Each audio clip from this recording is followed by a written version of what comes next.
Tally आ रही है, जो इस ढंग से रुझान आ रहा है, उसमें कुछ चीज़ें बहुत सिग्निफिकेंट है। जैसे जो 1 घंटा पहले जो तस्वीर थी, अभी वो तस्वीर बदली है। अगर हम राजस्थान की बात करें तो लगभग 19-20 अन्य आ रहे हैं। मतलब ये लोग बहुत मैटर करेंगे कि सरकार किसकी बनेगी। अभी जो नंबर है उसमें 93 कांग्रेस का है, 78 बीजेपी का है। इसका मतलब बीजेपी क्लियर कट मेजोरिटी, उसको 101 जो चाहिए वो नहीं है। इसका मतलब अन्य पे सरकार बनाने के लिए अन्य के पास जाएंगे। वो अन्य क्या करेंगे ये बहुत अहम है। अगर उसमें हम अजय सेठिया हमारे साथ हैं, राजस्थान की राजनीति का नब्ज समझते हैं। कुछ नाम हमारे पास हैं जो अन्य में हैं, जो आगे चल रहे हैं और जिन पर निर्भर करेगा कि सरकार किसकी बनेगी। जिसमें एक किशोरीलाल मीणा हैं, उनकी पत्नी गुलामा देवी हैं, वो भी आगे हैं। कुछ नंबर और नेताओं के हैं जो लग रहा है कि वो कांग्रेस के साथ नहीं जा सकते हैं। और कुल अगर 19-20 ये लोग हैं, और इसमें कुछ कांग्रेस के साथ हैं, कुछ बीजेपी के साथ हैं, इसमें बीएसपी भी है, उसमें जेडीयू भी है, इसमें और ऐसे इंडिपेंडेंट किशोरीलाल मीणा और उनकी पत्नी जैसे लोग भी हैं जो कहीं न कहीं कांग्रेस के साथ नहीं जाएंगे। ऐसी सिचुएशन में क्या लगता है क्या होगा कि ये अन्य बहुत बार्गेनिंग सिचुएशन में होगा? अजय जी, आपके आने से पहले हम यही चर्चा कर रहे थे कि जो लोग बीजेपी के बागी अगर ज़्यादा जीतते हैं तो वो शर्त रख सकते हैं कि मुख्यमंत्री बदला जाए।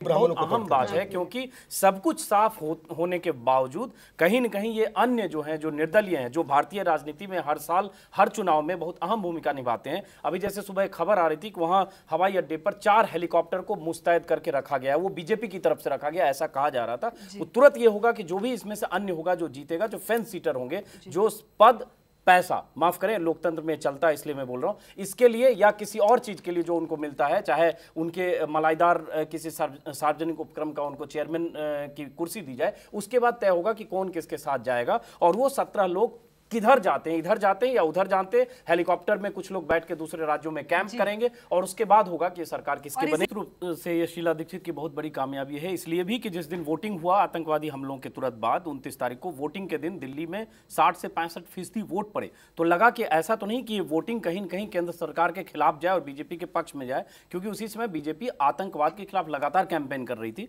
लेकिन उसके बावजूद शीला दीक्षित का तीसरी बार सरकार में आना, हैट्रिक बनाना निश्चित रूप से बहुत बड़ी कामयाबी है। एक और अहम चीज जो निकल कर आई है इस पूरे चुनाव से, बीएसपी एक बहुत बड़ी ताकत बनकर इस चुनाव में आई है। अगर हम जो रुझान आ रहे हैं, जो टैली आ रहे हैं, उस पर अगर जाएं तो मध्य प्रदेश में बीएसपी को 13 सीटों पर बीएसपी आगे है। बहुत बड़ी बात है। सिर्फ 2 सीट है मध्य प्रदेश में बीएसपी का और 13 सीट। अगर इस रुझान में से 2-3 कम भी होता है, 10 भी हो जाता है, तो 8 सीटों पर ज्यादा काबिज होना, 10 सीटों पर बीजेपी जैसी रीजनल पार्टी के लिए मध्य प्रदेश में जाके बहुत बड़ी बात है। ये बहुत बड़ी ताकत बनकर बीएसपी का उभरना अपने आप में बहुत कुछ कहा जाता है। अगर राजस्थान के पिछले चुनाव की बात करें, बीएसपी के पास 2 सीटें थी, 6.5-7% उसको वोट मिला था। इस बार सीधे वो 8 हो रही है, मतलब 4 गुना उसके नंबर बढ़ रहे हैं, सीटें बढ़ रही है। दिल्ली में जैसा कि हमने बताया, दिल्ली में उसको बीएसपी को बहुत सीटें मिली। मध्य प्रदेश में, अगर मध्य प्रदेश की बात करें तो बीएसपी को सिर्फ 2 सीटें थी, 7.5% वोट परसेंटेज था। इसका मतलब इस बार कई गुना बीएसपी बढ़ी है। बड़ा सवाल इस वक्त दिख रहा है वो अन्य का है राजस्थान में, अजीत जी, कि क्या बीएसपी जिस तरह से उभर कर आई है, ये अन्य होंगी, अब उनके हाथ में चाबी होगी?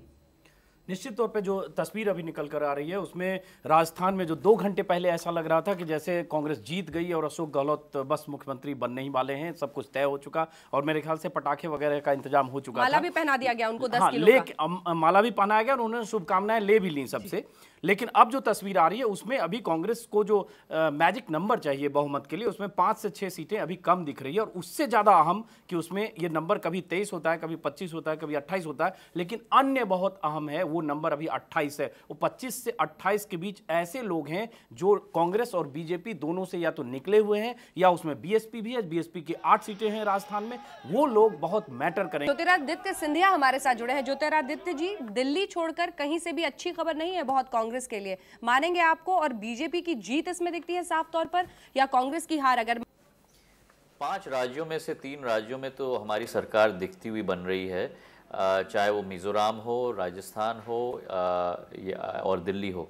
छत्तीसगढ़ में कांटे का मुकाबला है। ज्योतिरादित्य जी, एक सवाल यहाँ, मध्य प्रदेश में जिस ढंग से, चूंकि मध्य प्रदेश के आप हैं और ग्वालियर से लेके भिंड, मुरैना तमाम आपका इलाका है, आपके पिता भी मध्य प्रदेश के बहुत ताकतवर नेता रहे हैं और मध्य प्रदेश की राजनीति में अहम भूमिका रहे हैं, लेकिन जो तस्वीर निकल के आ रही है उसमें कहीं न कहीं इतने नेता होना, कहीं यही वजह तो नहीं रह गई कि कांग्रेस की यह हालत हो गई मध्य प्रदेश में? देखिए आप इतिहास के हम अगर पन्ने पलटें, मध्य प्रदेश ने सदैव केवल प्रदेश के लिए नहीं लेकिन राष्ट्र के लिए भी नेतृत्व हर वक्त प्रदान किया है। और ये मैं समझता हूँ हमारी कमी नहीं लेकिन हमारी एक बहुत बड़ी मजबूती है। मध्य प्रदेश में बीजेपी का एक नेता था शिवराज सिंह चौहान, और आपके पास कई नेता थे। अगर नाम हम लें तो कमलनाथ, अर्जुन सिंह, जमुना देवी, सुरेश पचौरी जो प्रदेश के इंचार्ज थे, और अगर कहें तो आपकी भी दखल है, दिग्विजय सिंह जो मध्य प्रदेश में 10 साल तक मुख्यमंत्री रहे।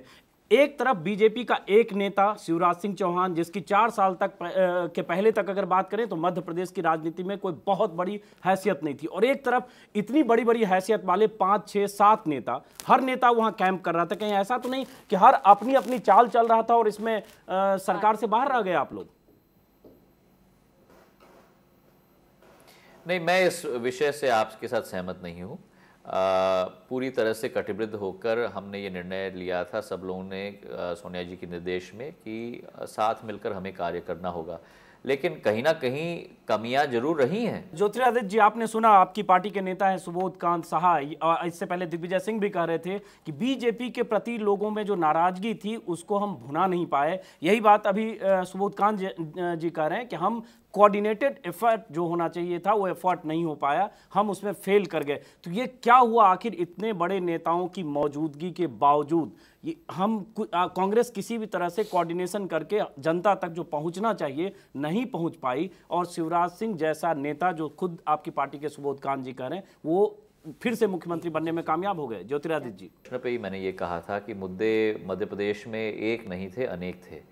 चाहे भ्रष्टाचार का मुद्दा हो, प्रगति विकास का अभाव का मुद्दा हो, कई मुद्दे थे, लेकिन कहीं ना कहीं हमारी कमियां रही हैं।